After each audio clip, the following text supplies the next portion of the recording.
එය 2025 දෙසැම්බර් මාස 22 වනදා උදෑසනකි. මෙතුමා වෙත ශාන්ති කනගසිංගම් නැමැති කාන්තාවකගෙන් දුරකථන ඇමතුමක් ලැබෙන්නේ රත්රන් ග්‍රෑම් 200ක් විකිණීමට ඇති බව පවසමිනි. එකල වෙළඳපළ මිල අනුව රුපියල් ලක්ෂ 68ක් ලෙස තීරණය වූ එම ගනුදෙනුව සඳහා ඔහු එදින පෙරවරු 9:30ට පමණ රාවතාවත්ත ප්‍රදේශයේ පිහිටි ඇයගේ කාර්යාලය වෙත ගියේය.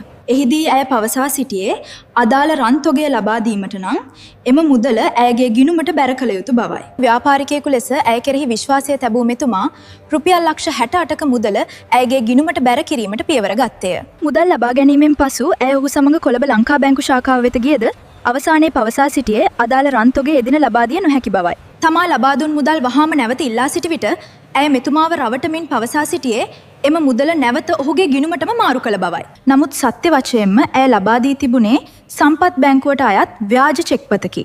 එම මොහොතේම ක්‍රියාත්මක වූ මෙතුමා වහාම බැංකුව අමතා තමන් තැන්පත් කළ රුපියල් ලක්ෂ 68ක මුදල තහවුරු කරමින් එම ගනුදෙනුව අත්හිටුවීමට පියවර ගත්තේය. ඔහුගේම කඩිනම් තීරණය නිසාම අද වන විට එම මුදල බැංකුව විසින් වාරණය කර සුරක්ෂිතව තබා ඇත. බැංකු රෙගුලාසි අනුව අත්හිටුවා ඇති මෙම මුදල නැවත ඔහුගේ ගිණුමට බැර කිරීමට නම් අදාළ කාන්තාවගේ ලිඛිත එකඟතාවය අවශ්‍ය බව බැංකුව දන්වා සිටී. නමුත් එම වංචනික කාන්තාව එම ලිපිය ලබා දීම හිතාමතාම ප්‍රතික්ෂේප කරයි. ඇය එම ලිපිය ලබා නොදෙන තාක්කල් එම මුදල බැංකුව සන්තකයේම රඳවා තබා ගන්නා අතර මේ ඔහුට සිදු කරන තවත් එක් වංචනික පීඩනයක.